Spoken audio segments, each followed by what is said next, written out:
आगरा कौन सा रास्ता जाता है। अकबर को शिकार का बहुत शौक था। वे किसी भी तरह शिकार के लिए समय निकाल ही लेते थे। बाद में वे अपने समय के बहुत ही अच्छे घुड़सवार और शिकारी भी कहलाए। एक बार राजा अकबर शिकार के लिए निकले। घोड़े पर सरपट दौड़ते हुए उन्हें पता ही नहीं चला और केवल कुछ सिपाहियों को छोड़कर बाकी सेना पीछे रह गई। शाम घिर आई थी। सभी भूखे और प्यासे थे और समझ गए थे कि वो रास्ता भटक गए हैं। राजा को समझ नहीं आ रहा था कि वह किस तरफ जाएं। कुछ दूर जाने पर उन्हें एक तिराहा नजर आया। राजा बहुत खुश हुए। चलो, अब तो किसी तरह वे अपनी राजधानी पहुंच ही जाएंगे, लेकिन जाएं तो जाएं किस तरफ। राजा उलझन में थे। वे सभी सोच में थे, किंतु कोई युक्ति नहीं सूझ रही थी। तभी उन्होंने देखा कि एक लड़का उन्हें सड़क के किनारे खड़ा खड़ा घूर रहा है।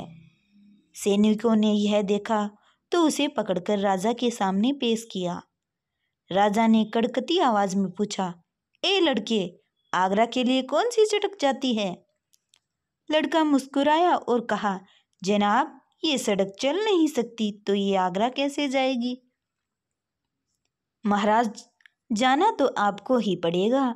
और यह कहकर वह खिलखिलाकर हंस पड़ा। सभी सैनिक मौन खड़े थे। वे राजा के गुस्से से वाकिफ थे। लड़का फिर बोला, जनाब, लोग चलते हैं, रास्ते नहीं। यह सुनकर इस बार राजा मुस्कुराया और कहा, नहीं, तुम ठीक कह रहे हो। तुम्हारा नाम क्या है? अकबर ने पूछा। मेरा नाम महेशदास है महाराज, लड़के ने उत्तर दिया। और आप कौन हैं? अकबर ने अपनी अंगूठी निकालकर महेशदास को देते हुए कहा, तुम महाराजा अकबर, हिंदुस्तान के सम्राट से बात कर रहे हो।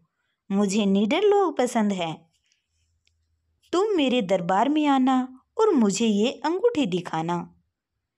ये अंगूठी देखकर मैं तुम्हें पहचान लूंगा। अब तुम मुझे बताओ कि मैं किस रास्ते पर चलूं ताकि मैं आगरा पहुंच जाऊं। महेशदास ने सिर झुकाकर आगरा का रास्ता बताया और जाते हुए हिंदुस्तान के सम्राट को देखता रहा। इस तरह अकबर भविष्य के बिरबल से मिले।